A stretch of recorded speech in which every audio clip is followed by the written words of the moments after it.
आओ, ठीक है, स्टार्ट करते हैं करंट अफेयर्स। तो सबसे पहले हम लोग बात कर लेते हैं पूरे इस वीक में जितने भी चर्चित पर्सनैलिटी हैं, चर्चित हम लोग पर्सनैलिटी की बात करेंगे, ठीक है। तो सबसे पहले तो एक पर्सनैलिटी हमको मिल गई, डॉक्टर परमेश्वरम अय्यर। और परमेश्वरम अय्यर के बारे में जो आप मुख्य पॉइंट लिख लेते हैं। पहला टॉपिक पहले लिखिए पर्सनैलिटी या पर्सन ऑफ द वीक, ऐसे हम लोग करके पढ़ेंगे पर्सन ऑफ द वीक, है ना। तो पहले आप एक टॉपिक डालिए पर्सन ऑफ द वीक।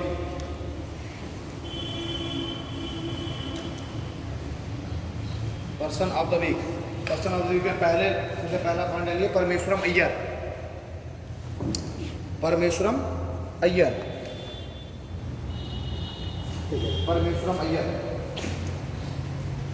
देखिए तो पहला पॉइंट, इन्हें अमिताभ कांत के स्थान पर, इन्हें अमिताभ कांत के स्थान पर, इन्हें अमिताभ कांत के स्थान पर नीति आयोग का मुख्य कार्यकारी अधिकारी बनाया गया। इन्हें अमिताभ कांत के स्थान पर नीति आयोग का मुख्य कार्यकारी अधिकारी बनाया गया।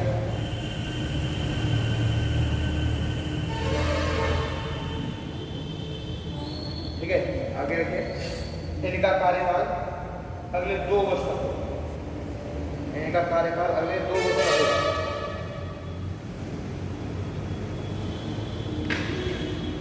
ठीक है, यह स्वच्छ भारत मिशन के, यह स्वच्छ भारत मिशन के अध्यक्ष भी रह चुके हैं। यह स्वच्छ भारत मिशन के अध्यक्ष भी रह चुके हैं।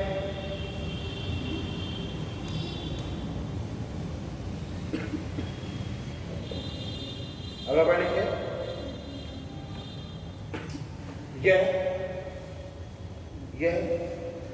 वर्ल्ड बैंक, यह वर्ल्ड बैंक, नेक्स्ट पॉइंट है, यह वर्ल्ड बैंक के वाटर एंड सैनिटेशन इनिशिएटिव, जल एवं स्वच्छता पहल, यह वर्ल्ड बैंक के water and sanitation initiative, initiative means होती है पहल, सैनिटेशन मीन्स होता है स्वच्छता, वाटर, तो जल एवं स्वच्छता पहल से भी जुड़े रहे।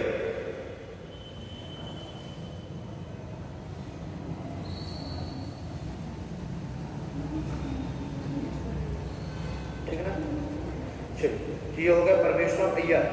इतने ही पॉइंट इनके लिए इंपॉर्टेंट है, बाकी सब इंपॉर्टेंट है नहीं। जो है इसमें लिखा है कि वर्ल्ड बैंक की तरफ से चाइना, वियतनाम और इजिप्ट तथा लेबनान में भी कुछ समय तक इन्होंने कार्य किया था। ये सब इंपॉर्टेंट है, ये नहीं पूछा जाएगा। ये पूछा जाएगा सीईओ कौन है, कार्यकाल का पूछ लिया जाएगा, और पूछ लिया जाएगा इससे पहले किस भारत सरकार की किस योजना से जुड़े थे, तो स्वच्छ भारत मिशन से, वर्ल्ड बैंक की किस योजना से जुड़े थे, तो वाटर एंड सैनिटेशन इनिशिएटिव से। ये हो गया परमेश्वरम अय्यर। ओके, दूसरी पर्सनैलिटी देखते हैं।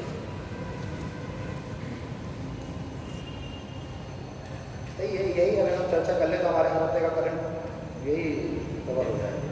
ओके, एक है श्याम शरण, श्याम शरण, श्याम शरण,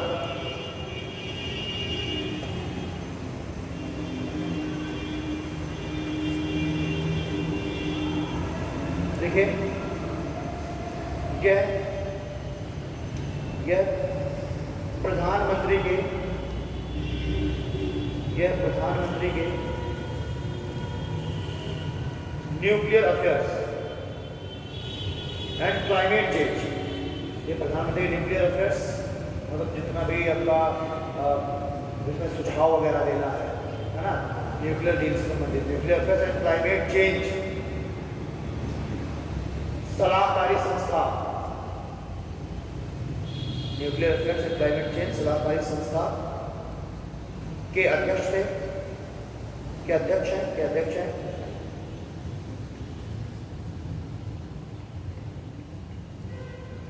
और इन्हें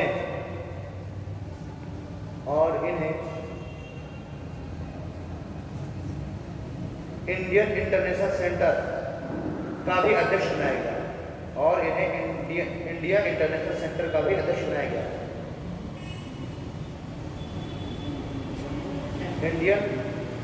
और इन्हें इंडियन इंटरनेशनल सेंटर का भी अध्यक्ष बनाया गया।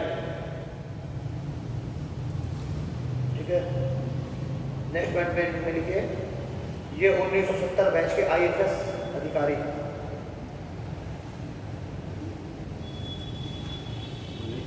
ये 1970 बैच के IFS अधिकारी हैं।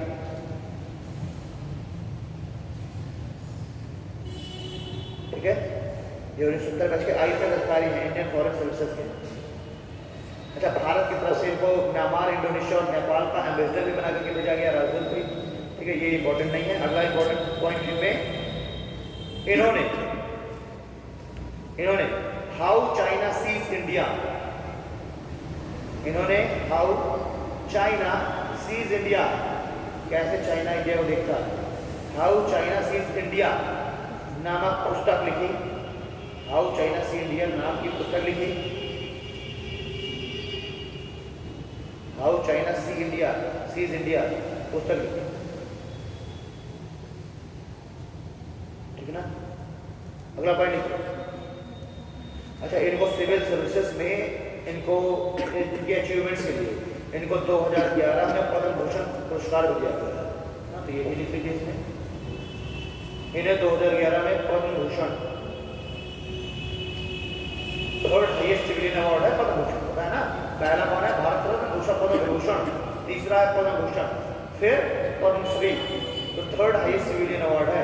इन्हें 2011 में पद्म भूषण अवार्ड से सम्मानित किया गया।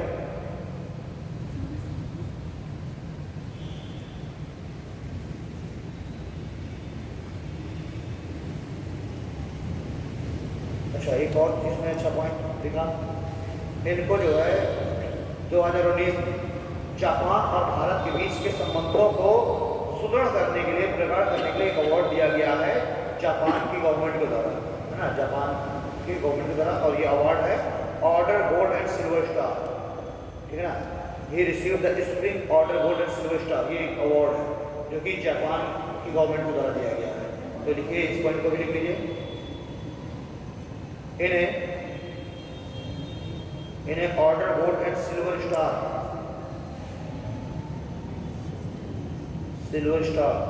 अवार्ड जापान की सरकार द्वारा दिया गया। जापान की सरकार द्वारा दिया गया भारत तथा जापान के रिश्तों को सुदृढ़ करने के लिए। भारत तथा जापान के रिश्तों को सुदृढ़ करने के लिए,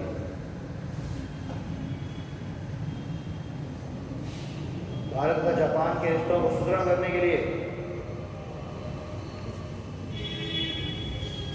ठीक है, चलिए भैया, अगले हैं नीरज चोपड़ा जी। नीरज चोपड़ा सब लोग जानते हैं नीरज चोपड़ा के बारे में, बस कुछ चीजें और लिख लेते हैं।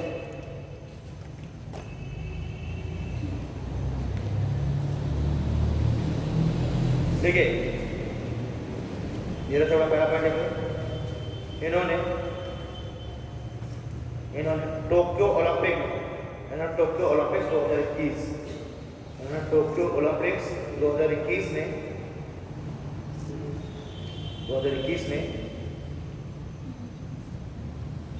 भाला फेंक, जेवलिन भाला फेंक में गोल्ड मेडल प्राप्त किया।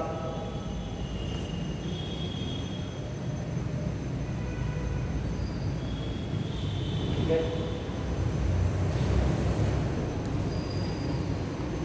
देखिए इनके कुछ अदर अवार्ड्स भी लिख लेते हैं, जो रिकॉर्ड वगैरह, कुछ अदर अवार्ड्स, है ना। सेकेंड पॉइंट लिखिए, इन्होंने 2016 में साउथ एशियन गेम में, इन्होंने 2016 में साउथ एशियन गेम्स में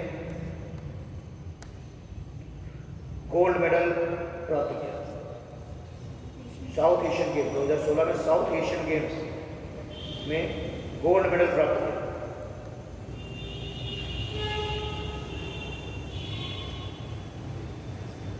ठीक है, अगर इनकी कुछ के प्राइजेस, कुछ इनको जो पुरस्कार मिले। ठीक है, अर्जुन अवार्ड 2018,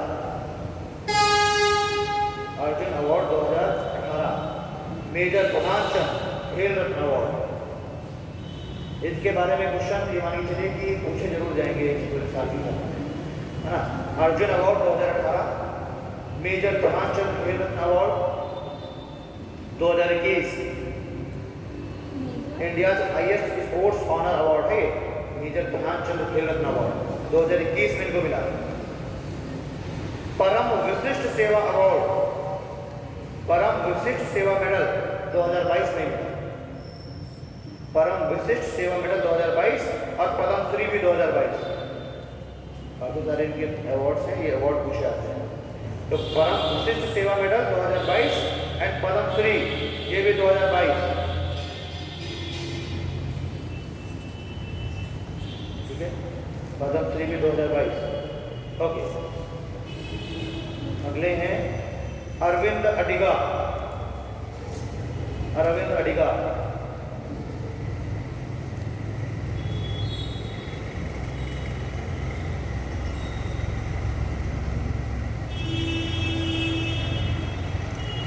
देखिए, ये एक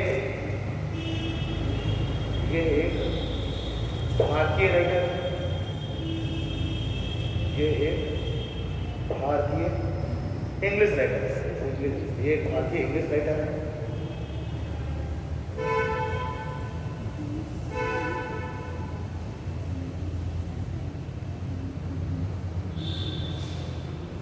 ओके, आगे देखिए।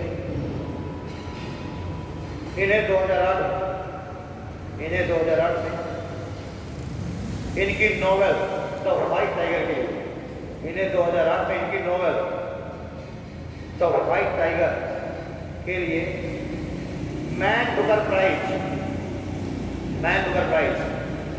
से सम्मानित किया गया। इन्हें 2008 में इनकी पुस्तक, इनकी नोवेल द व्हाइट टाइगर के लिए मैन बुकर प्राइज से सम्मानित किया गया।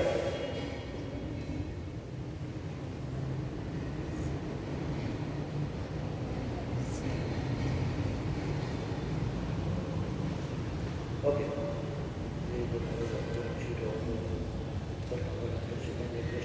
ठीक है, ये अच्छा पॉइंट है। देखिए, he is the third author to receive the award for his first work। देखिए, ये ऐसे तीसरे लेखक हैं, ये ऐसे तीसरे लेखक हैं जिन्हें उनकी पहली नॉवेल के लिए, ये ऐसे तीसरे लेखक हैं जिन्हें उनकी पहली नॉवेल के लिए ही यह अवार्ड प्राप्त हुआ। मैन बुकर प्राइज इस राइटर्स की दुनिया उसका बहुत बड़ा एक भारत रत्न जैसा अवार्ड मैन बुकर प्राइज, है ना। तो इन्हें ये ऐसे तीसरे राइटर हैं जिन्हें उनकी पहली नॉवेल के लिए अवार्ड प्राप्त हुआ।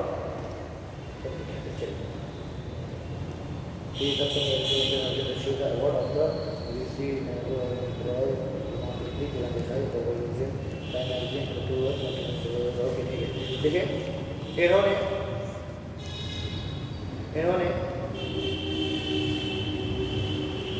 इन्होंने टाइम मैगजीन में भी अपनी सेवाएं दी। टाइम मैगजीन में भी सेवाएं दी।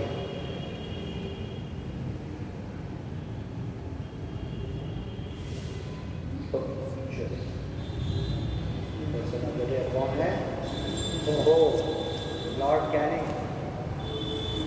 ठीक है, लॉर्ड कैनिंग की भी चर्चा है। हाँ, लॉर्ड कैनिंग के बारे में तो ऑलरेडी आप लोग काफ़ी कुछ जानते हैं। हाँ, बस आज यही चर्चा हो गई, तो कुछ चीज़ें बस सुन लो। इसमें मुझे लग रहा है कि देखने लायक कुछ खास ज़्यादा होगा नहीं। Lord Canning was the first viceroy of India and served as governor from 1856 to 1862, है ना। तो वही पहले गवर्नर इंडिया के, और 56 से लेकर के और 62 तक की, जो 56 से लेकर के और 58 तक ये क्या है, गवर्नर जनरल है। 58 से लेकर के 62 तक ये वाइसरॉय है। During this time the governor of India pass, ठीक है, 1851 का जो एक्ट है भारत शासन के महीने के समय पास हुआ, ये भी हम सभी जानते ही हैं। इतने गवर्नर जनरल होता है, तो वाइसरॉय इंडिया, ये भी हम जानते ही हैं। Lord Canning was conferred with the title of earl in 1859। The important task of Canning as follows: Wilson was the founder of the economics of the Charter Standard Bank of Britain. Okay, he was made finance member, finance minister of the Council of Viceroy of India Wilson related India Wilson के बारे में actually the very first of the three taxes are the cost for the first income tax, second license tax and the royalty tax. हाँ, ये इनके बारे में बढ़िया। इसके समय में ही विल्सन के द्वारा पहला बजट पेश किया।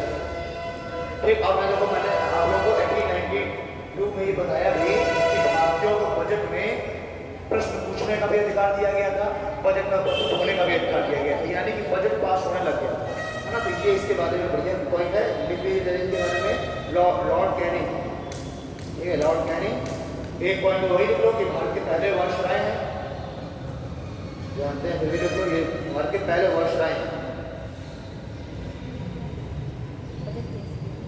हाँ, लिखिए जरूरत से पहले नहीं, पहले एक पॉइंट ये लिखिए।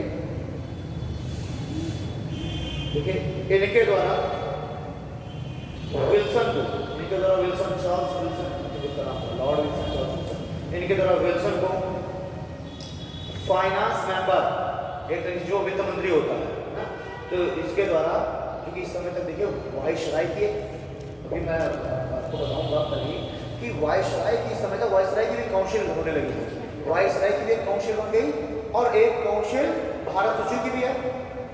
भाई जो लेजिस्लेटिव काउंसिल वो अलग, लेकिन वायसराय की भी अपनी एक मेंबर, एक कमेटी है, इसके मुख्य इसमें लोग होंगे, बिल्कुल मुख्य सलाहकार, और एक भारत सचिव की 15 सदस्यीय समिति है।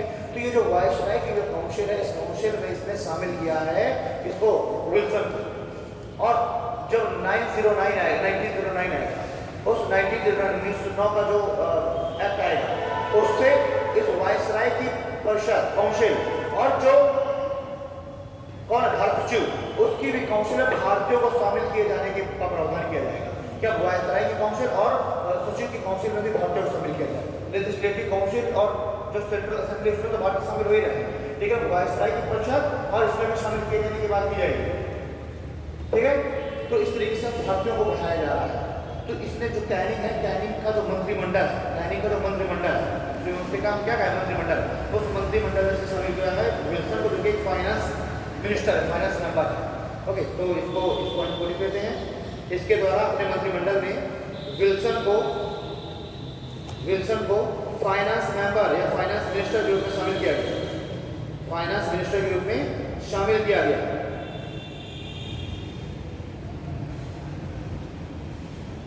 और विल्सन के द्वारा ही स्टैंडर्ड बैंक ऑफ ब्रिटेन की स्थापना की गई, और विल्सन के द्वारा ही वो चल रहा है मोबाइल दिखा, और विल्सन के द्वारा ही स्टैंडर्ड बैंक ऑफ ब्रिटेन की स्थापना की गई।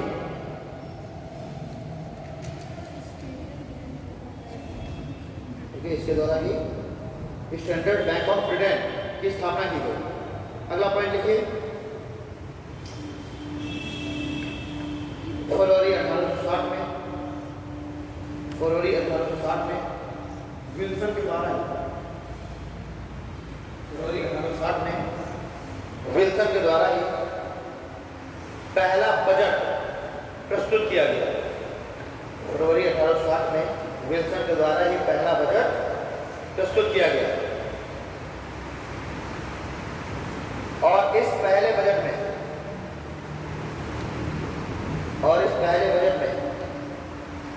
इनकम टैक्स, और इस पहले बजट में ही इनकम टैक्स यानी आयकर, लाइसेंस टैक्स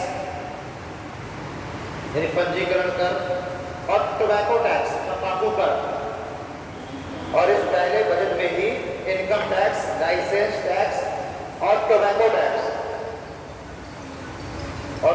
टैक्स को भी शामिल किया गया। टोबैको यानी तंबाकू,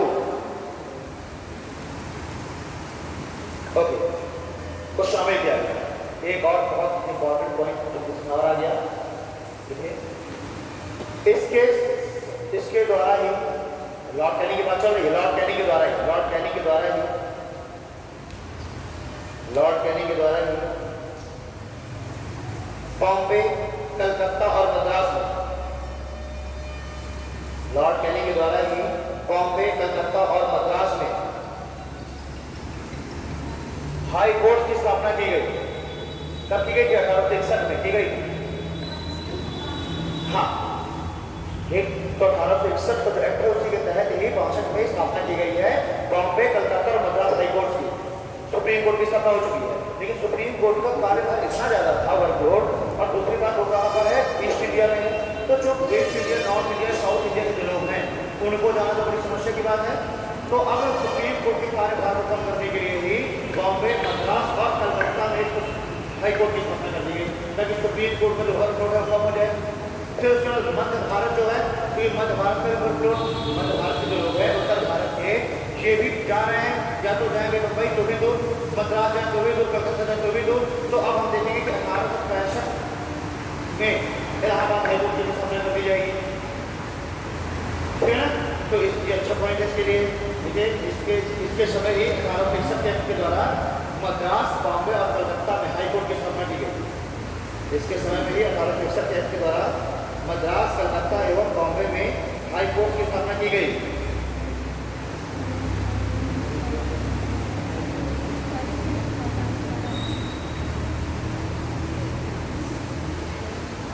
ओके, ठीक है ना। एक और अच्छा पॉइंट है इसमें। देखिए इसके द्वारा सामाजिक सुधार, इसके द्वारा सामाजिक सुधार की दृष्टि से, इसके द्वारा सामाजिक सुधार की दृष्टि से विधवा पुनर्विवाह,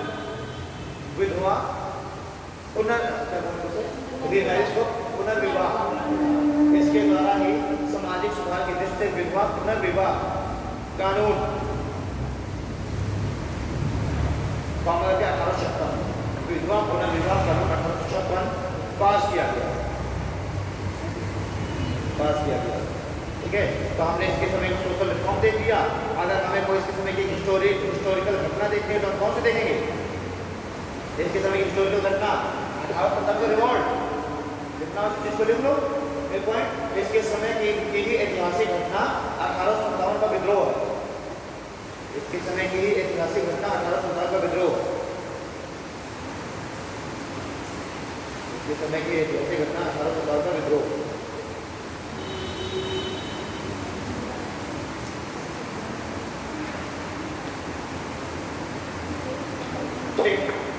एक और चर्चित हस्ती आ गई, द्रौपदी मुर्मू।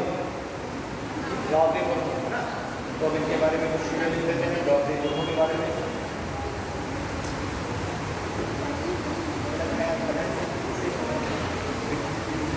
ये बनकर थोड़ा सा वो है, उसका एनालिसिस करके आओ।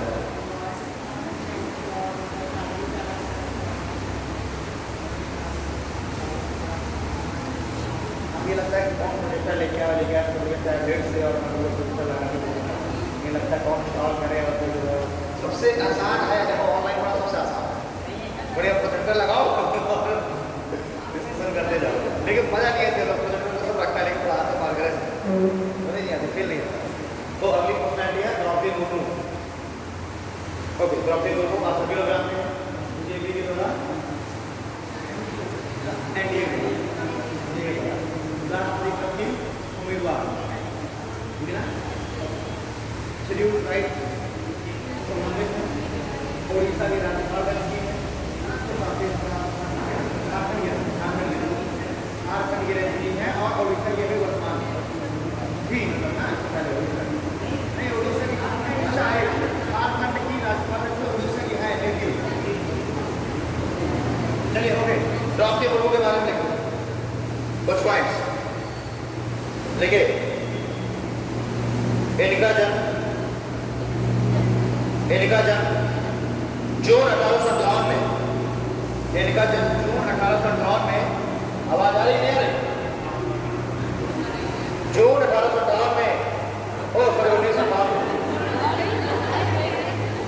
इनका जन्म जून 1958 में ओडिशा में हुआ, ठीक है। नेक्स्ट पॉइंट के इतना अपने आप से क्लियर करो। हाँ वो जो है वही चल रहा है ना सब। इनका जन्म जून 1958 में उड़ीसा में हुआ। नेक्स्ट पॉइंट लिखिए, द्रौपदी मुर्मू ने राजनीति में आने से पहले अपने कैरियर की शुरुआत एक स्कूल टीचर के रूप में की। इन्होंने राजनीति में आने से पहले अपने कैरियर की शुरुआत एक स्कूल टीचर के रूप में की।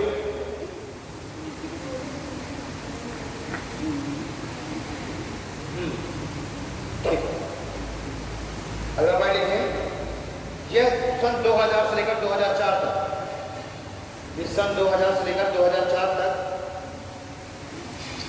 उड़ीसा की मिनिस्टर और एमएलए हुए। यह सन 2000 से लेकर 2004 तक उड़ीसा की मिनिस्टर एंड एमएलए भी रही।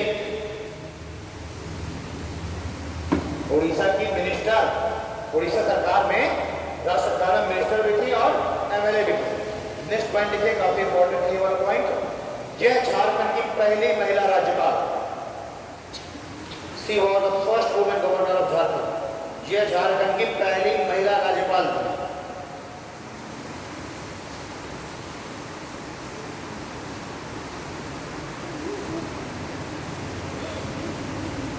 ठीक है, अगला पॉइंट देखिए,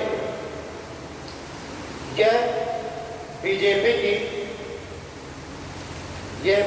की अनुसूचित जनजाति मोर्चा, यह बीजेपी की अनुसूचित जनजाति मोर्चा की उपाध्यक्ष भी। यह बीजेपी की राष्ट्रीय जनजाति मोर्चा, बीजेपी की अनुसूचित जनजाति मोर्चा की उपाध्यक्ष भी रही।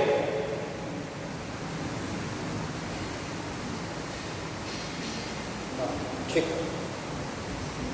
अगला पॉइंट लिखिए, इन्हें उड़ीसा सरकार द्वारा 2007 में, इन्हें उड़ीसा सरकार द्वारा 2007 में बेस्ट एमएलए के लिए, बेस्ट एमएलए, सर्वश्रेष्ठ एमएलए, इन्हें उड़ीसा सरकार द्वारा 2007 में सर्वश्रेष्ठ एमएलए के लिए नीलकंठ अवार्ड से सम्मानित किया गया। नीलकंठ अवार्ड से सम्मानित किया गया। नीलकंठ अवार्ड से सम्मानित किया गया।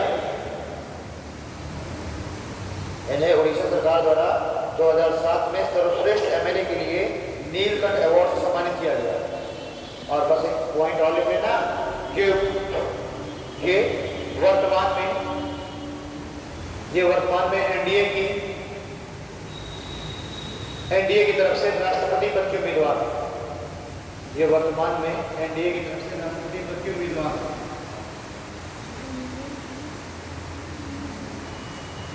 राष्ट्रपति पद के उम्मीदवार। ठीक है, अब देखो एक आ गया और लॉर्ड कर्जन, जिसके बारे में बात होगी कल। लॉर्ड कर्जन के बारे में कल हम डिस्कशन करेंगे जब हम 1909 का हम पढ़ेंगे अधिनियम। क्योंकि 1909 का जो अधिनियम आया वो एक्चुअली में लॉर्ड कर्जन की ही नीतियों के कारण आएगा। क्योंकि लॉर्ड कर्जन ने क्या किया, बंगाल विभाजन किया और बंगाल विभाजन के ही परिणाम स्वरूप मुस्लिम लीग की स्थापना हुई। ठीक है ना, मुस्लिम लीग की जब स्थापना हुई तो मुस्लिम लीग ने अपना एक एजेंडा तैयार कर लिया, अर्थात देश की मांग का, है ना, पाकिस्तान की मांग का एजेंडा तैयार कर लिया मुस्लिम लीग ने। और यही एक देखिए लॉर्ड कर्जन की एक नीति है कि आप क्या करते थे, उसके लिए बंगाल बन चुका था क्रांतिकारी गतिविधियों के बंगाल बन चुका था क्रांतिकारी गतिविधियों के। सारी क्रांतिकारी गतिविधियां कहाँ से हो रही थी, बंगाल से। तो इनको लगा कि किसी भी तरीके करके ये जो बंगाल में क्रांतिकारी गतिविधियां, इसको कैसे खत्म किया जाए, बाद में बंगाल को विभाजन करें तो सबका दिमाग उससे चला जाएगा और ये जो क्रांतिकारी गतिविधियां इनको दबाया जा सकता है। तो 1905 में कर दिया गया बंगाल का विभाजन। इसके परिणाम स्वरूप अंग्रेजों के द्वारा या अंग्रेजों के सपोर्ट के द्वारा ही एक पार्टी की स्थापना की गई, मुस्लिम लीग, जो कि कांग्रेस को क्या कहे, काउंटर करे।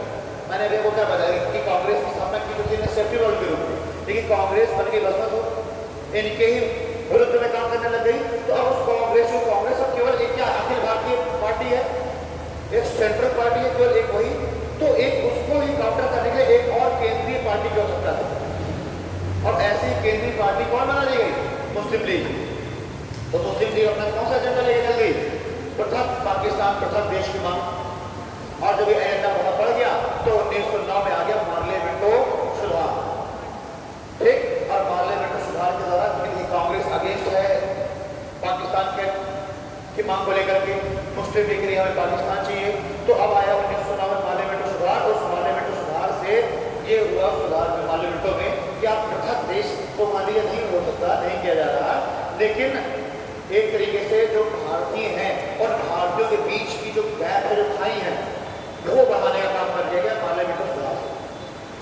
क्योंकि देखिए क्रांतिकारी जो मूवमेंट हो रहा है उसमें भारतीय शामिल है, भारतीय में हिंदू भी है, मुस्लिम भी है, लेकिन इनका एजेंडा क्या था? फूट डालो नाश करो। तो इन्होंने कहा कि अगर हम हिंदू और पाकिस्तान मुस्लिम्स के बीच का जो गैप है उसको बढ़ा दें तो क्या हो जाएगा? ये सीधे अपना एजेंडा लेकर चलने लगेंगे, ये उसमें भटक जाएंगे। ये जो हमसे जो ये भटकने की कोशिश कर रहे हैं ये हट जाएगा, मुद्दा स्वतंत्रता की जो मांग कर रहे हैं ये मुद्दा हट जाएगा। और इसीलिए क्या हुआ? पृथक निर्वाचन मंडल और पृथक निर्वाचन क्षेत्र पास कर दिया। इसका मतलब समझे? मुस्लिम्स के लिए पृथक निर्वाचन मंडल, अब पृथक प्रतिनिधित्व को लागू कर दिया, यानी कि अब ऐसे क्षेत्र बांट दिए गए। मान लीजिए कोई एक क्षेत्र है, कोई ऐसा क्षेत्र है, उस क्षेत्र में कह दिया गया कि यहाँ पर केवल और केवल मुस्लिम कैंडिडेट ही खड़ा हो सकता है, हिंदू कैंडिडेट यहाँ खड़ा ही नहीं हो सकता। और तो और उस मुस्लिम कैंडिडेट को वोट केवल मुस्लिम ही देगा। इससे क्या हो गया? इससे कंट्री तो बढ़ गई। अब आप इससे देखिए कि जो मुस्लिम कैंडिडेट है वो अगर जीत भी जाएगा उस क्षेत्र से तो क्या वो हिंदुओं के लिए कोई काम करेगा?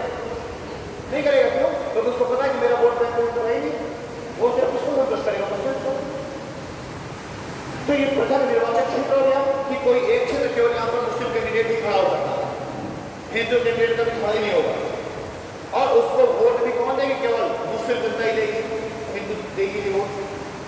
पृथक निर्वाचन मंडल क्या है? इलेक्टोरल कॉलेज कौन है? उसमें सिर्फ एक ही धर्म के लोग, निर्वाचन मंडल भी एक ही धर्म के लोग हैं। और पृथक निर्वाचन क्षेत्र वो एक क्षेत्र डिसाइड कर दिया गया और प्रतिनिधित्व डिसाइड कर दिया गया कि यहाँ पर मुस्लिम कैंडिडेट खड़ा होगा। तो इससे क्या हो गया? अलग अलग क्षेत्र इस तरीके से बंटवारे हो गए, यानी एक देश के अंदर ही कई सारे देशों के स्वतंत्र जैसा आ गया कि ना आ गया। वो अपने आप को बिल्कुल अलग मानेंगे कि ना मानेंगे? इसी बात बिल्कुल अलग मानेंगे। ना उनकी आस्था है कि सरकार में कौन है, ना उनकी आस्था है, हमारे हिंदू की आस्था है ही नहीं कि मुस्लिम कौन है जीत के आया है, क्योंकि वो तो उसको अपना प्रतिनिधि मानेंगे ही नहीं, क्योंकि उनने तो उसको चुना ही नहीं। और जो चुन के आया वो हिंदुओं को कुछ नहीं मानेगा, क्योंकि वो जो है सेम एज नहीं, वाइस वर्सा, कोई सेम एज मान लीजिए वाइस वर्सा, लेकिन वाइस वर्सा भी आगे होगा। अभी यहाँ पर सिर्फ मुस्लिम्स के लिए सीट रिजर्व कर दी गई, बाकी जो सारी सीटें वो जनरल में डाल दी गई। सिख, जैन, बौद्ध, हिंदू, क्रिश्चियन ये सारे जनरल में हैं, केवल मुस्लिम्स के लिए पृथक निर्वाचन क्षेत्र बांटा गया। इसी को एक कदम और आगे बढ़ा दिया गया 1919 का मार्टेक्यू जैन घोष सुधार। और इसमें क्या कर दिया गया? इसमें कह दिया गया कि जिस तरीके से मुस्लिम्स के लिए पृथक निर्वाचन मंडल, पृथक निर्वाचन क्षेत्र है, वैसे ही भारतीय ईसाई, एंग्लो इंडियंस, सिख इनके लिए भी पृथक निर्वाचन मंडल, पृथक निर्वाचन क्षेत्र। और सिर्फ हिंदुओं को डाल दिया गया सामान्य में, जनरल में, यानी उन हिंदुओं की सीट में तो कोई भी आके खड़ा हो सकता है। जनरल का मतलब है कोई भी खड़ा हो सकता है, मुस्लिम भी, सिख भी, भारतीय ईसाई भी, है ना, और एंग्लो इंडियंस भी कोई भी खड़ा हो सकता है, और हिंदू भी खड़े हो सकते हैं। लेकिन जो उनकी लिए सीटें रिजर्व है वहाँ पर केवल सिख ही खड़ा होगा, एंग्लो इंडियन ही खड़ा होगा, है ना, मुस्लिम ही खड़ा होगा। तो 1919 से क्या कर दिया गया? इस गैप को और ज़्यादा बढ़ा दिया गया, और इस सिर्फ इसलिए किया जा रहा है ताकि इनकी जो एकता ही समाप्त हो और ये अपने अपने एजेंडा में कुछ लोग। तो इसका पूरा श्रेय किसे जा रहा है? कर्जन। तो वही हमें कर्जन की थोड़ी सी बातें करनी कर लेते हैं ना। चलो, लॉर्ड कर्जन, लॉर्ड कर्जन देखिए, ये 1899 से 1905 तक वायसराय रहे। ये 1899 से 1905 तक वायसराय रहे।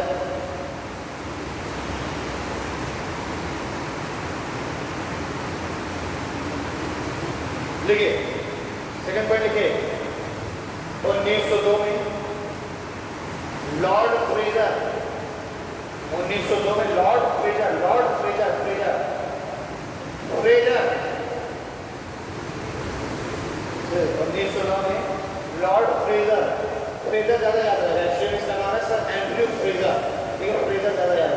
फ्रेजर एक अभी फ्रेजर नहीं है, अभी ना फ्रेजर छोटी आ गई, ठीक है। एब्जेक्ट की यदि हमारी फ्रेजर भी आती थी, ऐसे ट्रांसफर में तो है ऐसे उसे ऐसे बोलते हैं, हम लोग बोलते हैं उसको ऑब्जेक्ट है ऐसे बनाना ऐसे। ठीक है, तो ऐसे के जैसे एक और बाइक को ऐसे मतलब थोड़ा सा किलोमीटर की बाइक आई यामा फ्रीजर, ठीक है ना, तो मुझे लगा शायद तुम लोग बताओ तो करेंगे। तो एंड्रयू फ्रेजर की अध्यक्षता में पुलिस रिफॉर्म्स एक्ट लाया गया।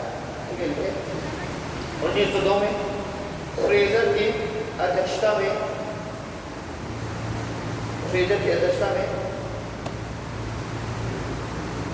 पुलिस कमीशन एक्ट लाया गया। पुलिस कमीशन एक्ट लाया गया।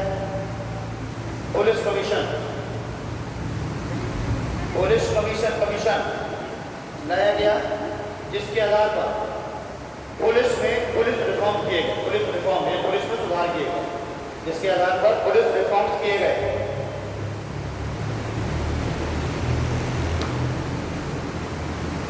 ठीक, अगला पॉइंट लिखे,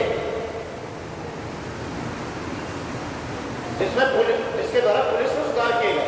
अब अगला एक एक्ट लेकर के आ रहा है 1902 में, जिस यूनिवर्सिटी के लिए एक एक्ट ला रहा है, एक कमीशन आ रहा है, एक परिषद, यूनिवर्सिटी परिषद, जिसका काम क्या हुआ, यूनिवर्सिटियों में रिफॉर्म्स करना।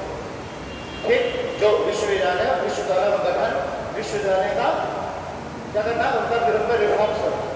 तो ये भी कौन आ रहा है, ये भी कर्जन के कोने में आ रहा है 1902 में। तो देखिए 1902 में थॉमस रेले, 1902 में थॉमस रेले की स्पेलिंग है RALEIGS, थॉमस रेले। 1902 में थॉमस रेले की अध्यक्षता में शिक्षा में सुधार हेतु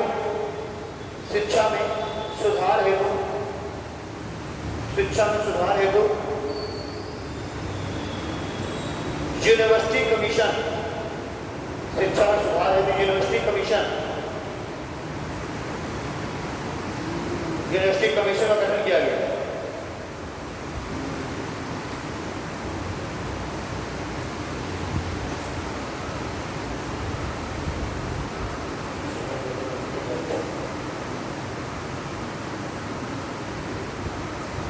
ओके, लिखिए, अगला पे लिखिए, 1899 में 1899 में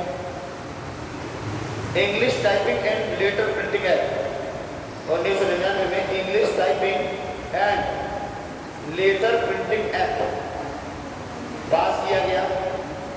1999 बोला था मैंने, लिख लिया होगा। 1899 में English typing and later printing act पास किया गया। और इस एक्ट के द्वारा, देखो ये है हमें इंपॉर्टेंट पॉइंट, और इस एक्ट के द्वारा पाउंड जो कि ब्रिटेन की मुद्रा, और इसके द्वारा पाउंड को भारत में भी लीगल कर दिया गया, यानी पाउंड अब भारत में भी चलेगा। 1899 में English typing and later printing act पास किया गया, और इसके द्वारा पाउंड को भारत में भी लागू कर दिया गया। ठीक, यानी पाउंड भारत में भी चलेगा, एक्सेप्टेबल होगा।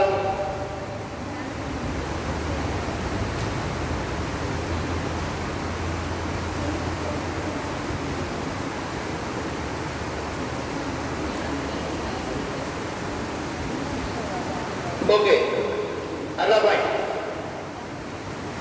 देखिए, 1904 में ancient monuments preservation act. Ancient monument मतलब प्राचीन जो मॉन्यूमेंट्स होते हैं, कोई मॉन्यूमेंट्स क्या बताऊं मैं आपको, कोई जैसे स्थापत्य है, कोई पुरानी बिल्डिंग है ना, कोई प्रतीक मॉन्यूमेंट्स होता है, प्रतीक है ना, तो कोई पुराना प्रतीक है, एंशिएंट पीरियड कोई प्रतीक है, तो उस प्रतीक को प्रिजर्व करने के लिए, उसको संरक्षित करने के लिए कानून एक्ट लेकर के आए 1904 में। और ये जितने भी ये पुराने प्रतीक हैं, मॉन्यूमेंट्स हैं, इनका संरक्षण करने के लिए इसने 50,000 पाउंड की धनराशि खर्च करने की योजना बनाई कि जितने भी ये ओल्ड एंशिएंट मॉन्यूमेंट्स हैं, जैसे मान लीजिए अशोक स्तंभ, कोई स्तूपा है ना, या ऐसे जो भी मॉन्यूमेंट्स हैं, इन मॉन्यूमेंट्स के संरक्षण के लिए हर साल 50,000 पाउंड खर्च करने की इसने योजना बनाई है ना। तो नेक्स्ट पॉइंट है 1904 में इसने एंशिएंट मॉन्यूमेंट्स प्रिजर्वेशन एक्ट पास किया। 1904 में एंशिएंट मॉन्यूमेंट्स प्रिजर्वेशन एक्ट पास हुआ और इसके द्वारा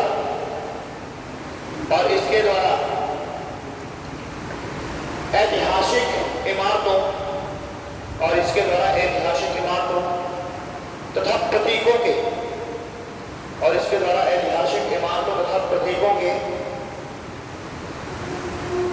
प्रोटेक्शन एवं रिपेयर मीन्स उसका पूर्ण जीर्णोद्धार करना है ना। प्रोटेक्शन मीन्स संरक्षण करना। प्रोटेक्शन और रिपेयर के लिए 50,000 पाउंड एलोकेट किया। एलोकेट मीन्स होता है अनुदान देना या उसको 50,000 पाउंड खर्च करने की योजना बना देना। एलोकेट तो प्रोटेक्शन एंड रिपेयर के लिए 50,000 पाउंड एलोकेट किया। ठीक है। और इस उद्देश्य के लिए कर्जन ने आर्कियोलॉजिकल यानी पुरातात्विक विभाग आर्कियोलॉजिकल डिपार्टमेंट ऑफ इंडिया की स्थापना की। और इस उद्देश्य के लिए लॉर्ड कर्जन ने आर्कियोलॉजिकल मीन्स होता है पुरातात्विक आर्कियोलॉजिकल डिपार्टमेंट ऑफ इंडिया की स्थापना की।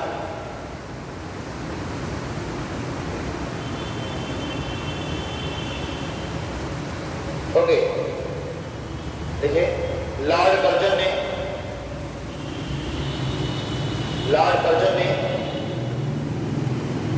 फूट डालो राज करो की नीति के तहत लॉर्ड कर्जन ने फूट डालो राज करो की नीति के तहत यानी policy of divide and state Lord Curzon ने फूट डालो राज करो की नीति के तहत 1905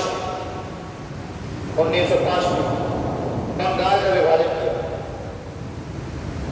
1905 में बंगाल का विभाजन किया।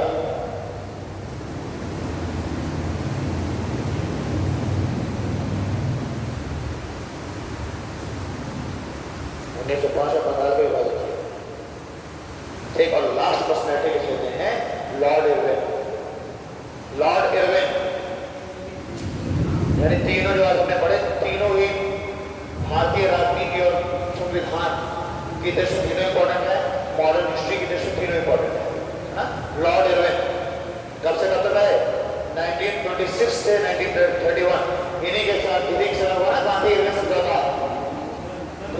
1926-1931 लॉर्ड इरविन 1926-1931 इस दौरान ये क्या थे? वायसराय थे लॉर्ड इरविन।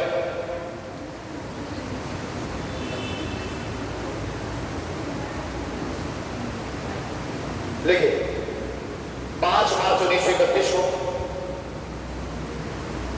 5 मार्च 1931 को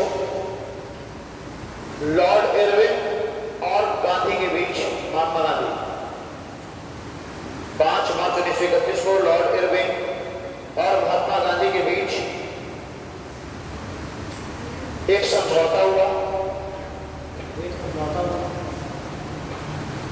जिसे गांधी इरविन पैक्ट के नाम से जाना जाता है। जिसे गांधी इरविन पैक्ट के नाम से जाना जाता है। हाँ, जिसे गांधी इरविन पैक्ट के नाम से जाना जाता है। सेकेंड पॉइंट लिखिए।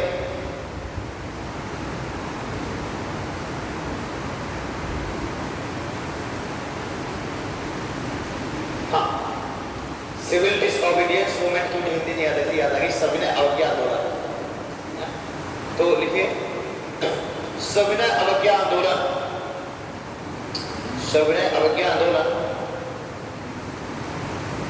को भी 12 मार्च 1930 को सविनय अवज्ञा आंदोलन को भी 12 मार्च 1930 को इसके समय ही प्रारंभ किया। सविनय अवज्ञा आंदोलन 12 मार्च 1930 को सिविल डिसओबीडियंस मूवमेंट को भी इसी के समय ही प्रारंभ किया गया।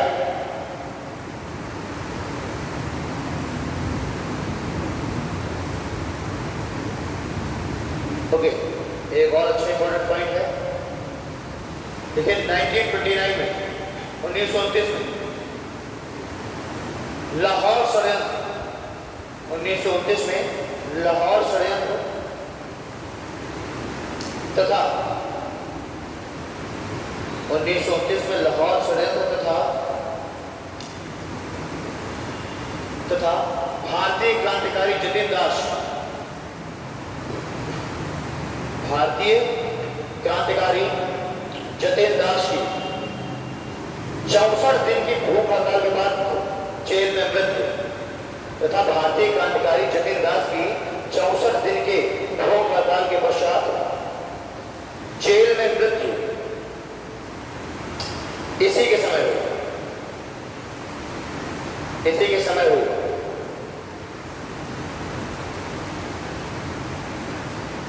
ओके, नेक्स्ट लाइन अगर लिखिए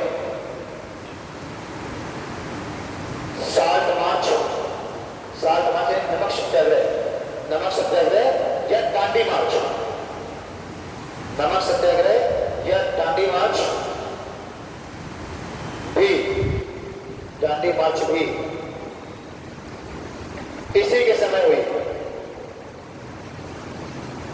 जो 60 सत्याग्रह है, ये नमक सत्याग्रह, ये भी मार्च 1930 में इसी के दौरान होती है ना। साबरमती आश्रम से जब गुजरात तक गए थे और करके नमक बनाया था। ओके, नेक्स्ट पॉइंट लिखिए, देखिए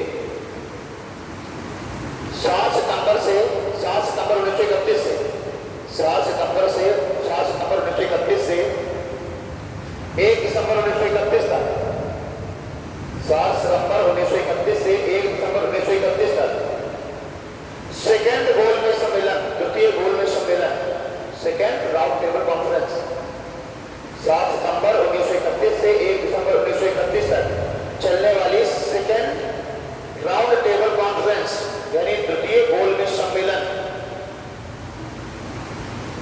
द्वितीय गोलमेज सम्मेलन या सेकेंड राउंड टेबल कॉन्फ्रेंस इसी के समय हुई, इसी के समय हुई। ठीक है, बहुत सारे काम इसके साथ है ना। अगला लिखिए, अब देखो एक और कहानी आती है। लाहौर में कांग्रेस की बैठक हुई दिसंबर 1929 में, है ना। और उस बैठक में जो कांग्रेस की कार्यकारिणी समिति उसने एक प्रपोजल पास किया, एक प्रस्ताव पास किया कि अब हमको डोमिनियन स्टेट की मांग नहीं करनी है। अभी लोग डोमिनियन स्टेट की मांग कर रहे हैं कि हम मतलब हमको अपनी काउंसिल में शामिल कर लो, आप टॉप लेवल पर आप रहो, शासन हम आपका मानेंगे, लेकिन नीचे जो ये सब इलेक्शन वाला जो सब काम है, लेजिस्लेटिव काउंसिल, एग्जीक्यूटिव काउंसिल, ये सब हमको दे दो। तो ये क्या कहलाता है? ये हुआ डोमिनियन स्टेट। आसान शब्दों में हम देखें डोमिनियन स्टेट एक्चुअली में है क्या?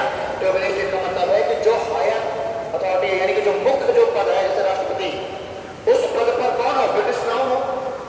लेकिन जो नीचे वाले पद है जैसे काउंसिल ऑफ मिनिस्टर्स वगैरह, है ना, लोग यानी कि लेजिस्लेचर और एग्जीक्यूटिव, ये भारतीयों के द्वारा हो, भारतीय इनको इनमें पहुंचे, ये है डोमिनियन स्टेट। तो ये लोग अभी तक मांग कर रहे थे डोमिनियन स्टेट की। और 1929 में नवंबर 1929 इन्होंने लास्ट डेट दे रखी थी अंग्रेजों को कि नवंबर 1929 तक आप हमारी डोमिनियन स्टेट की मांग को स्वीकार कर लीजिए, वरना हम क्या करेंगे, हम जो है अपनी तरफ से कुछ देखेंगे।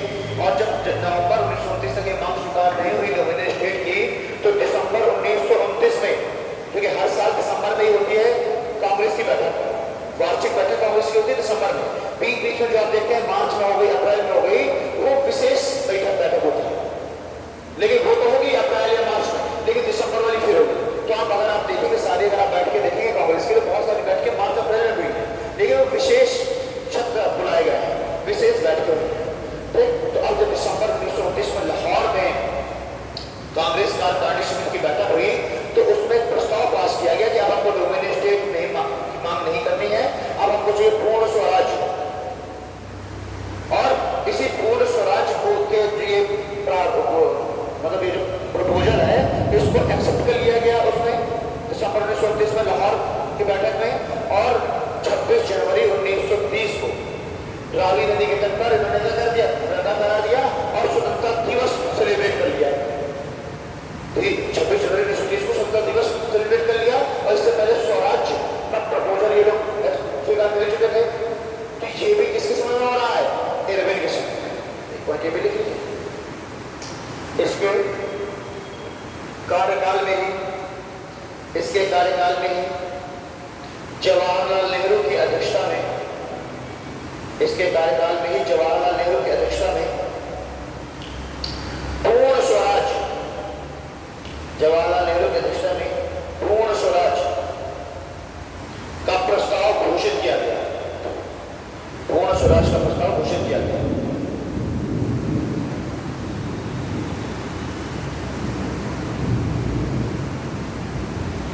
ठीक है, पूर्ण स्वराज का प्रस्ताव प्रस्तुत किया गया। जहां पर वो आपने पॉइंट लिखा है गांधी इरविन पैक्ट, इसी के ऊपर जो गांधी इरविन पैक्ट लिखा है, गांधी इरविन समझौता, वहीं पर एक पॉइंट लिख लीजिए कि तेज बहादुर सप्रू की अध्यक्षता में हुआ है। मतलब तेज बहादुर सप्रू की मध्यस्थता में उसी पॉइंट पर उसे मिलेगा कि ये जो पैक्ट है ना, वही पैकर भी लिख लेना, तेज बहादुर सप्रू की मध्यस्थता। तेज बहादुर सप्रू काफी बड़े लीडर है, इस चीज को सारा सुन लो। गांधी और इरविन के बीच में समझौता हुआ, एक संधि हुई, पैक्ट हुआ, तब ये बोला कि दोनों लोग ही गांधियों की बात करना।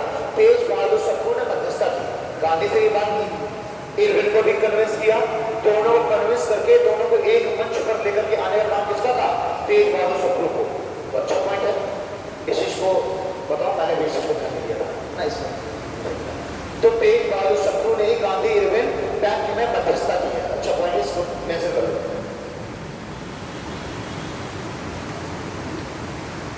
ओके, यहीं पर एक चीज और लिख लेते हैं। द्वितीय गोलमेज सम्मेलन में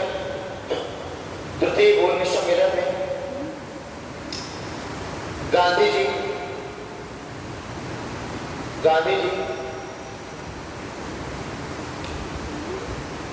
ने भाग लिया। द्वितीय गोलमेज सम्मेलन में गांधी जी ने भाग लिया, और इनके साथ सरोजिनी नायडू, मदन मोहन मालवीय भी, और इनके साथ सरोजिनी नायडू तथा मदन मोहन मालवीय भी थे।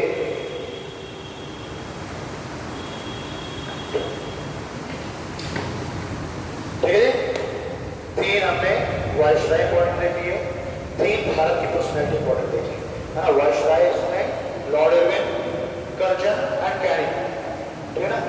इंडियन पर्सनैलिटीज में हमने देखा द्रौपदी मुर्मू, नीरज चोपड़ा और एक देखा परमेश्वरम अय्यर, और तो देखा किसको? ठीक है,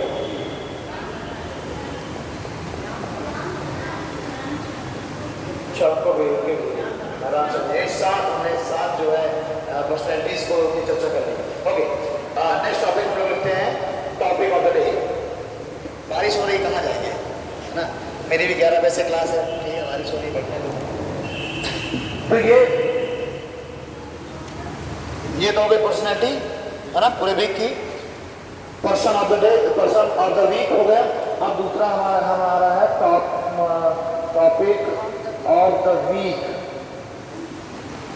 टॉपिक ऑफ द वीक में, है ना, कोई इंपॉर्टेंट किसी भी टॉपिक से संबंधित कोई चर्चा हो, है ना, तो उसमें हम देखेंगे।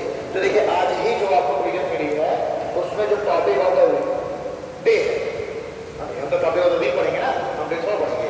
तो टॉपिक ऑफ द डे में चर्चा की गई है गुड़ी पड़वा।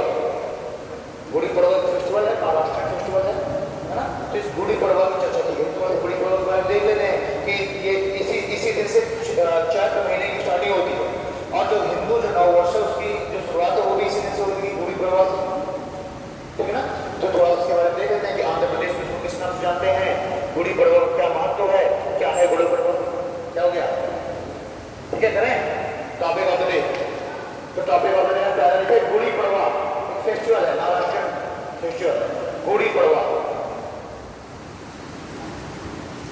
गुड़ी पड़वा, देखें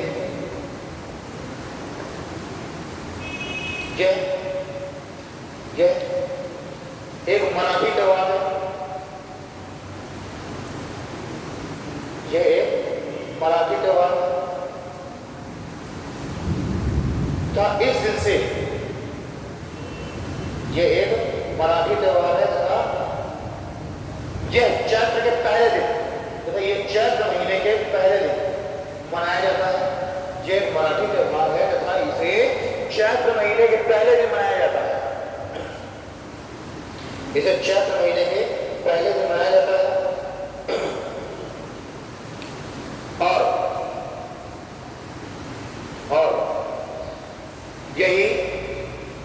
और यही हिंदू नववर्ष भी का प्रथम दिन भी है और यही हिंदू नववर्ष का प्रथम दिन भी है।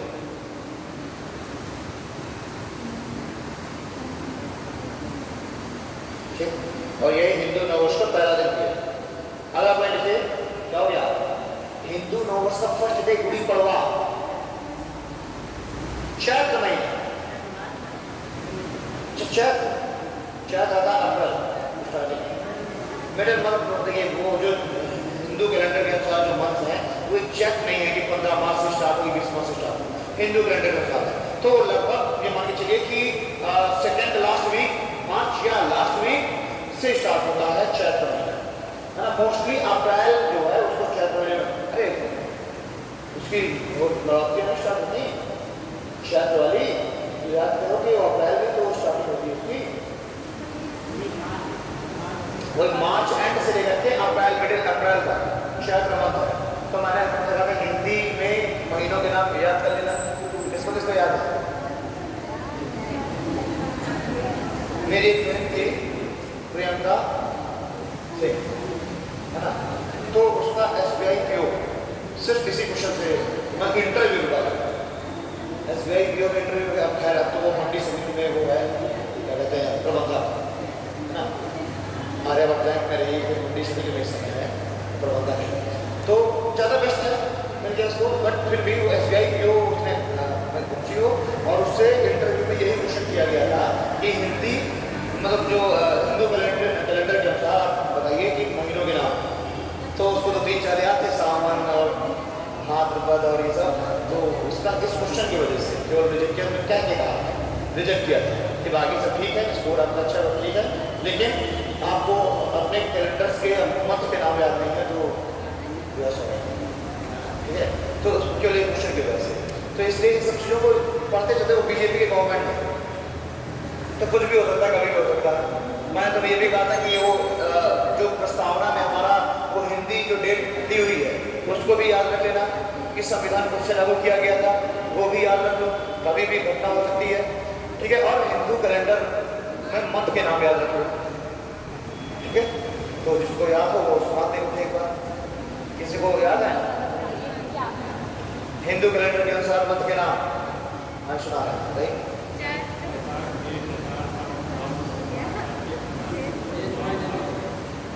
अग्रहण, घोष, महापद। अब ये ठीक है, लेकिन इनका जो थोड़ा सा नाम है उनमें एंशिएंट थोड़ा सा खड़ी बोली कर गई, ठीक है। तो पहले तो चैत्र हो गया, वैशाख, ज्येष्ठ, डेढ़ नंबर ज्येष्ठ, आषाढ़, श्रावण, भाद्रपद, ठीक है। फिर कुमार पुरुषों बोलते हैं अश्विनी, हाँ ठीक है, अश्विन, कार्तिक, फिर अग्रहण, माघ, पौष, पौष, फाल्गुन, फाल्गुन नहीं बना फाल्गुन,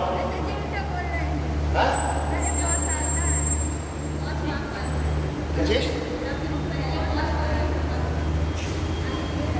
माघ पौष आएगा ना, पौष माघ,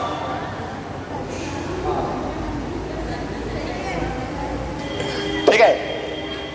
ये एक दो मैं भी कंफ्यूज रहता हूँ, एक मैं अग्रहण में कंफ्यूज हो जाया करता हूँ, है ना, एक अग्रहण में कंफ्यूज हो जाया करता हूँ, और एक ये माघ पौष, पहले माघ आता है पहले पौष आता है, पहले माघ आता है फिर पौष आता है ना, माघ पौष फाल्गुन, अच्छा, मुझे कुछ मंत्र मैंने उनको डिसाइड कर दिए, जैसे मुंशी प्रेमचंद की पुस्तक आई पूस की रात, यानी बहुत ज़्यादा सर्दी थी, कुत्ता को चिपका के उसने सोया तो यानी कि वो क्या है, कौन सा महीना होगा, बिल्कुल कड़ाके की सर्दियों का, और कड़ाके की सर्दी कब पड़ती है, एंड दिसंबर से लेकर के स्टार्टिंग जनवरी, तो मैंने उसको एक लैंडमार्क बना रखा है ठीक है। और उसके बाद सावन भादो याद है, बरसात में मेरा बर्थडे आता है अगस्त में, तो सावन, ठीक है, तो याद है कि सावन से रहता हुआ बिल्कुल भादो है ना, सावन भादो नहीं मेरे रहना सावन भादो है ना, यानी बारिश हो रही है तो सावन भादो हो गया, ठीक है। चैत्र अप्रैल में है क्योंकि न्यू ईयर स्टार्टिंग हो रही है हिंदू कैलेंडर से, तो वो एक लैंडमार्क बना रखा है। और ज्येष्ठ है ना, तो एक तो जेठ को गाना हो आया, कौन सा एक आया था जेठ के नंबरी वाला और एक जो है हम लोग लखनऊ में थे तो एक बुढ़वा मंगल का हर ज्येष्ठ के पूरे मंगलवार को बुढ़वा मंगल का वो लगता था, तो वो उससे याद है ज्येष्ठ यानी बहुत ज़्यादा गर्मी, तो मई और जून, तो ये मैंने 4-5 को लैंडमार्क बना के मैं कोई कंफ्यूज हो जाता है ना, एक दो में, लेकिन जब बात आएगी वो करने की तो फिर ध्यान देकर के निकल जाएगी, दिक्कत नहीं, तो मंत्र याद रखें, ठीक है। आइए गुड़ी पड़वा के बारे में कुछ चीज़ें बात करते हैं। बारिश होने चल रही है, तो भीगते हुए जाओगे क्या, भीगते हुए जाओगे, छोड़ दें फोन की पहले दूसरी बारिश नुकसान करेगी, नहीं पता चलेगी जो है आई लव रैन के चक्कर में जो है पता चले कहने लगे आई हेट द मेडिसिन्स। चलिए, तो गुड़ी पड़वा के बारे में कुछ चीज़ें लिखते हैं, ये तो आप समझे गए कि चैत्र मंथ की स्टार्टिंग में गुड़ी पड़वा मनाया जाता है पहले दिन। ओके, लिखिए गुड़ी पड़वा को ही वर्ष प्रतिपदा, गुड़ी पड़वा को वर्ष प्रतिपदा क्या उगाड़ी भी कहते हैं, उगाड़ी कहते हैं आंध्र प्रदेश में, उगाड़ी, हाँ, UGADI उगाड़ी या उगाड़ी, YUGADI दोनों नाम इसमें लिखे हुए हैं, उगाड़ी UGADI उगाड़ी हो गया, या फिर दूसरी सी स्पेलिंग है YV, ठीक है, और GADI भी मैंने बोला क्या, क्यों उगाड़ी या फिर YUGADI,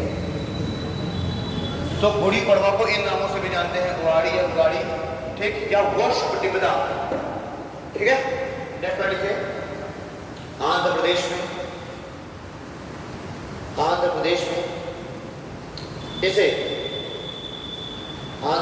में इसे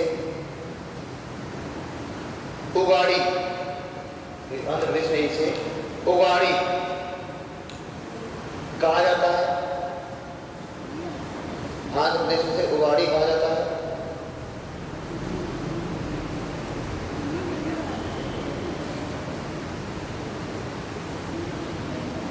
ठीक है, इसका जो मीनिंग है वो है, उसको गुडी से मीनिंग लिया गया है। गुडी मीन्स होता है विक्ट्री इन साइन, यानी कि बुराई पर अच्छाई की जीत ना, विक्ट्री जीत, अच्छाई की जीत, तो अच्छाई की जीत के रूप में इसको मनाया गया ना। तो ये गुडी वर्ड जो है ये जो डिनोट करता है किसको, विक्ट्री इन साइन, यानी कि अच्छाई की जीत से डिनोट करता हो। ये गुड़ी पड़वा हो गया।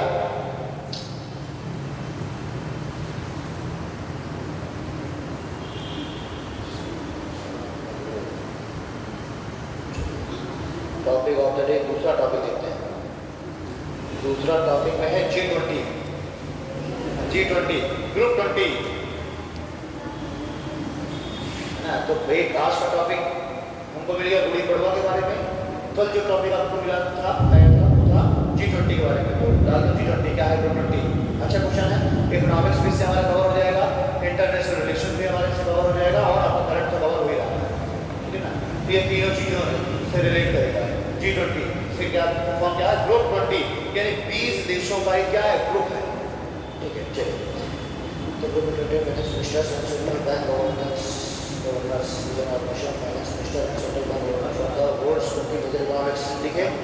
विश्व की 20 विश्व के 20 बड़ी अर्थव्यवस्था, विश्व के 20 बड़ी अर्थव्यवस्था, यानी इसका मतलब क्या है, विश्व के 20 बड़े अर्थव्यवस्था वाले देश ना, तो विश्व के 20 बड़ी अर्थव्यवस्था के फाइनेंस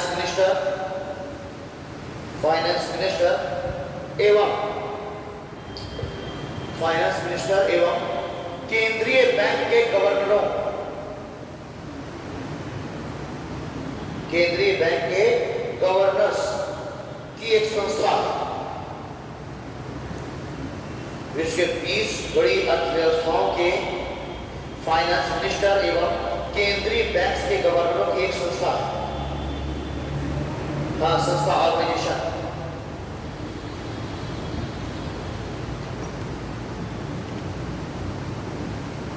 ठीक है, इसकी स्थापना 25 सितंबर 1999 को वाशिंगटन डीसी में, इसकी स्थापना 25 सितंबर 1999 को वाशिंगटन डीसी में हुई।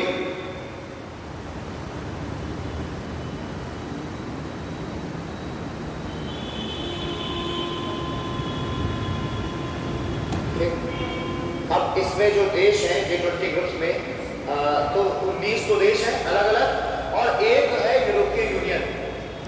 तो यूरोपीय यूनियन में जितने सदस्य हैं हम सभी जानते हैं कि वो सब एक ही ग्रुप में होकर खेलते हैं, एक ही टीम में रहते हैं, है ना। तो जितने भी यूरोपीय यूनियन के देश हैं उन सब ने आपस में ट्रीटी कर रखी है, यूरोपीय यूनियन में शामिल हुए, उन सब ने अपनी एक मुद्रा बना रखी है, उन सब ने अपने लिए जो पॉलिसी मेकर है उसको एक वही बना रखा है, यानी कि यूरोपीय यूनियन का जो भी हेड होगा, ठीक है, जो भी जिसको भी उसका दायित्व मिला है, वो हर एक देश को मानना पड़ेगा। जो भी यूरोपीय यूनियन का देश है कोई अलग नहीं चल सकता।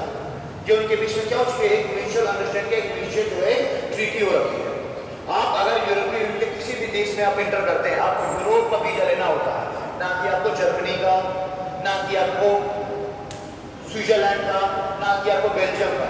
आपको वीजा किसका लेना होगा, यूरोप का। आप यूरोप में जाइए, आप किसी भी देश में घूमते रहिए, कोई भी रिस्ट्रिक्शन नहीं है बाउंड्री का, मतलब उनकी बाउंड्रीज बिल्कुल ओपन है। यहाँ तक कि ऐसा होता है कि स्विट्जरलैंड में बहुत सारे लोग उसके आसपास के देशों से लेकर जॉब करने आते हैं। अभी कुछ साल पहले स्विट्जरलैंड के लोगों ने इस बात का विरोध किया था, क्योंकि स्विट्जरलैंड की जनसंख्या कितनी 70-80 लाख, और उसमें 50% जो जॉब्स में है वो है दूसरे देशों के लोग। सुबह आते हैं स्विट्जरलैंड, जॉब करने सामने निकल जाते हैं। मतलब जैसे हम लोग अपने एक स्टेट से दूसरे स्टेट जाते हैं, एक देश से दूसरे स्टेट, वैसे वहाँ एक देश से दूसरे देश में लोग आना जाना करते हैं। जो ट्रेन है वो यूरोपीय यूनियन के सारे देशों को कनेक्ट करती है, तो आपको टिकट लेना होता है ना, स्विट्जरलैंड का बेल्जियम कैसे टिकट। तो ये सब छोटे छोटे देश हैं, है ना, इतने देश हैं, है ना, मतलब अपने बांधा अपने बुदेल में टुकड़ा एक देश, ठीक। यानी यूपी में कम से कम 4-5 यूरोपीय कंट्रीज बन जाएंगे। हरियाणा तो यूरोप के अधिकतर देशों से बड़ा ही है, और मोस्ट देशों से हरियाणा बड़ा है ना। तो इस तरीके से छोटे छोटे हैं, बट अच्छा छोटी जनसंख्या, छोटी, तो इकोनॉमी क्या होती है, बहुत सी बातें बड़ी होती है। भाई भारत में अगर जनसंख्या अचानक से जनसंख्या 135 अरब के और 60-70 करोड़ आ जाए, तो भारत रातों रात जो है वर्ल्ड की टॉप इकोनॉमी बन जाए। समझा क्या जनसंख्या। तो इसके कितने G20 के सारे देश, जरा विनोद जरा बारिश देखिए, बता, बस G20 के देश देखिए। G20 के देशों में Argentina, Australia, Brazil,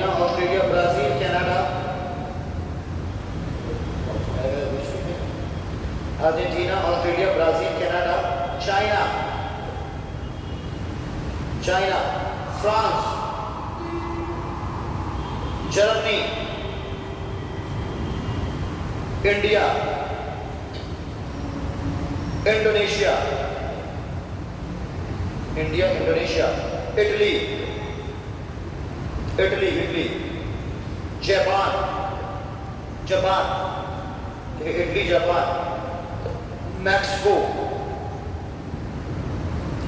Japan, Mexico, Russia, Saudi Arab, South Africa, South Africa, South Korea, South Africa, South Korea, Turkey, Turkey,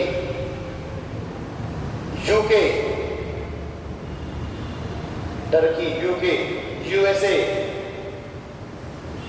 एवं यूरोपीय यूनियन शामिल है, एवं यूरोपियन यूनियन शामिल है। तो यूरोपियन यूनियन इसी में शामिल हो गया ना। ओके, तो इस तरीके से हो गए G20 कंट्रीज। टर्की, क्या नाम है, टर्की, और उसने अपना नाम चेंज भी किस कारण किया है, एक पक्षी के कारण, है ना। गूगल वगैरह आप डालेंगे टर्की, तो टर्की एक पक्षी खुल के आ जाता था। टर्की एक पक्षी भी है, तो उसने अपने नाम ही देश का बदल कर दिया टर्की। तो उससे अच्छा वो पक्षी का ही नाम चेंज कर देता है। लेकिन पक्षी का नाम चेंज करने के लिए वर्ल्ड, पूरे विश्व के देशों का समर्थन होना चाहिए था, अकेले थोड़ा चेंज कर देगा। लेकिन अपना नाम तो अकेले चेंज कर सकता है, तो उसने एक पक्षी की वजह से अपना नाम चेंज कर दिया, टर्की कर दिया। तुर्की से पहले से का नाम क्या होगा, तुर्की, तुर्की से टर्की, टर्की से तुर्की। ओके, मिलते हैं अगली क्लास में। Thank you.